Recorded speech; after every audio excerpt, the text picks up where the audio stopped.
Welcome to the Pencil Bob channel. I hope you enjoy my stories. Please like and subscribe, and hit that notification icon so you never miss out. Now on with the stories. I still remember the day I got kicked off the council like it was yesterday. It was a typical homeowners association meeting, with the usual bunch of owners gathered in the community room discussing the latest proposals and bylaws. The fluorescent lights buzzed overhead, casting a harsh glow on the beige walls and the rows of metal folding chairs. There was a familiar mix of anticipation and impatience in the air, as people murmured among themselves, clutching their printed agendas and styrofoam cups of coffee. What I didn't know was that meeting would be my last as a council member. The main topic of discussion that day was a proposed bylaw that would prohibit owners from replacing their washing machines with new units once they broke down. When the proposal was first read aloud, I could feel my eyebrows shoot up in surprise. I mean, who doesn't want to upgrade to a newer, safer, and more energy-efficient washing machine? It seemed like a no-brainer to me. I looked around, expecting to see others shaking their heads in disbelief, but most seemed indifferent, probably not grasping the full impact of what was being proposed. As the meeting progressed, I listened carefully to the arguments being made. Some members were concerned about potential water damage from improperly installed machines and the strain on our community's aging plumbing system. The more I thought about it, the more I realized that these concerns were valid. However, the solution seemed too draconian. A complete ban on new machines, it was excessive.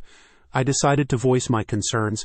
I understand the issues with water damage and plumbing, I began, leaning forward in my seat, but prohibiting new washing machines altogether isn't the answer. We need a balanced approach that addresses these concerns without imposing unnecessary restrictions on homeowners. There was a moment of silence, and I could feel the eyes of the other council members on me. Bob, the council president, cleared his throat. We appreciate your input, but the bylaw is designed to prevent future issues. If we make exceptions, we're just inviting problems. I wasn't ready to back down. What if we required professional installation and regular inspections instead?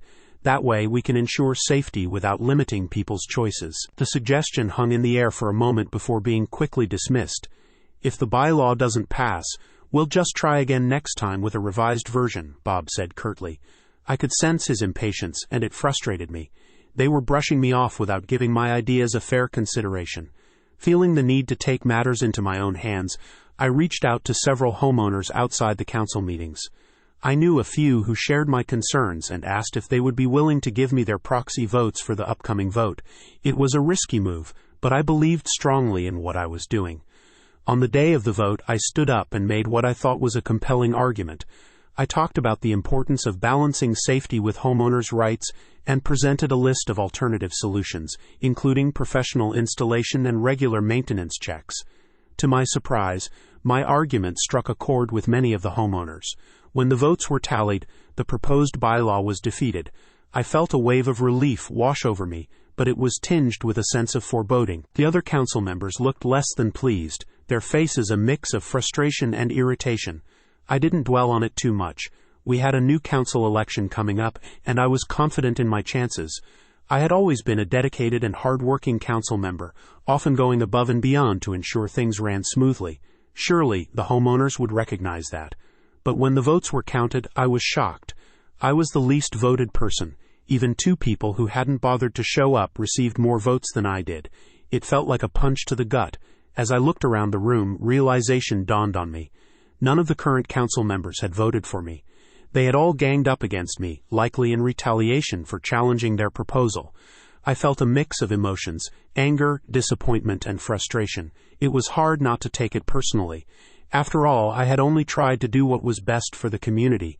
The sense of betrayal was palpable. However, as I reflected on the experience, a strange sense of calm settled over me. I had stood up for what I believed in, even when it was unpopular. I had provided a balanced and reasonable voice in the room, something that was sorely needed. And as I walked out of the meeting room, I couldn't help but think that the council would soon realize how much they needed me. Without me, who would keep the council on track? I was the one who sent out reminders, pushed for timely decisions, and ensured that our meetings were productive. Without my input, things would likely slow down, and the owners would start to notice. So while getting kicked off the council was a setback, I wasn't bitter about it. In fact, I was proud of what I had accomplished and the stance I had taken. and I hoped that my experience would inspire others in the community to take an active role in our HOA. After all, as they say, that's democracy. In the following weeks, I kept a low profile, attending meetings as a regular homeowner rather than a council member. It was strange to sit in the audience, watching the new council grapple with the issues I had once handled. They struggled with the same old problems: parking regulations, maintenance schedules, and noise complaints. But without the cohesion and efficiency we had achieved during my tenure, one particular incident stood out. There was a dispute about a resident's request to install solar panels. The new council was divided, with some members worried about the aesthetic impact and others concerned about setting a precedent. The debate dragged on with no clear resolution in sight. I could see the frustration building among the homeowners. Finally, unable to contain myself, I raised my hand to speak. "Why don't we conduct a survey to gauge the community's opinion on solar panels?" I suggested. "That way, we can make a decision based on the majority's preference." The council members exchanged glances, clearly taken aback by the simplicity of the solution. After a moment, they agreed to my proposal, and a survey was distributed. The results were overwhelmingly in favor of allowing solar panels, and the matter was resolved without further conflict. Despite my demotion, it felt good to contribute positively to the community. It reminded me that you don't need a title to make a difference. And slowly, I noticed a shift in how the council members interacted with me. They began to see me less as a threat and more as a valuable resource. They started seeking my advice on various issues, and I was happy to help. The most significant moment came a few months later, during the annual HOA meeting. There was a heated discussion about a proposed increase in monthly fees to cover the cost of necessary repairs and upgrades. Many residents were opposed, worried about the financial burden. I stood up and addressed the room. "I understand everyone's concerns about the fee increase," I said, "but we need to consider the long-term benefits. The repairs are essential to maintain our property values and ensure our community remains a desirable place to live. Perhaps we can explore phased increases or other funding options to ease the burden." My words seemed to resonate with the crowd. There was a noticeable shift in the room's atmosphere as people began to discuss the proposal more openly and constructively. In the end, a compromise was reached. A smaller, phased increase that would still address the critical repairs without overwhelming the residents. As I left the meeting, several homeowners approached me to express their appreciation for my input. It was a heartwarming reminder that my efforts were valued, even if I wasn't on the council anymore. Looking back, getting kicked off the council was a blessing in disguise. It allowed me to see the impact I could have without a formal position. It taught me the importance of resilience, the value of standing up for what you believe in, and the power of community engagement. And who knows, maybe one day I'll run for the council again. But for now, I'm content knowing that I've made a positive difference in my community, and that to me is what truly matters. The sheer audacity of those who would attempt to restrict individuals from upgrading their washing machines is truly mind-boggling. It's a recipe for disaster, a ticking time bomb waiting to unleash a torrent of water damage upon unsuspecting homeowners. By forcing people to cling to their outdated, rickety appliances, these individuals are essentially guaranteeing a future of flooded laundry rooms, ruined flooring, and costly repairs. And what's the logic behind this misguided crusade? Is it a desire to preserve some nostalgic notion of the good old days when appliances were built to last, but also happened to be energy inefficient and prone to breakdowns? Or is it a cynical ploy to line the pockets of repairmen and insurance companies, who will inevitably reap the financial benefits of these preventable disasters? Newsflash: insurance is meant to provide a safety net for unforeseen circumstances, not to serve as a crutch for those who refuse to adapt to changing technology and environmental concerns.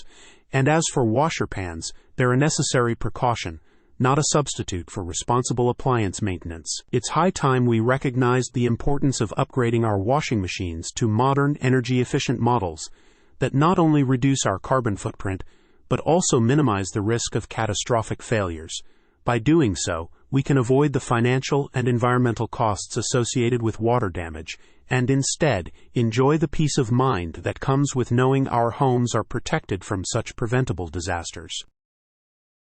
God forbid people replace crappy machines with new ones that are energy efficient, use less water, and generally are better for the environment. It's almost as if some individuals would rather cling to their outdated, polluting appliances than make a simple upgrade that would benefit not only themselves, but the planet as a whole.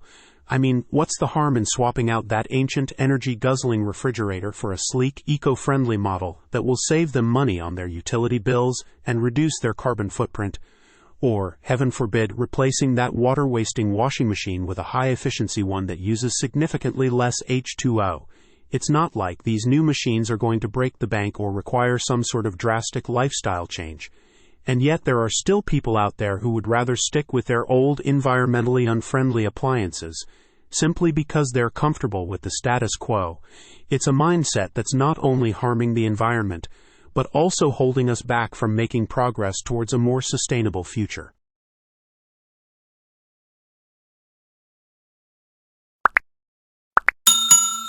I would like to thank you for watching the video to the end. To encourage us to make more videos, please like, subscribe, comment, as well as share. Check out this other video if you haven't already.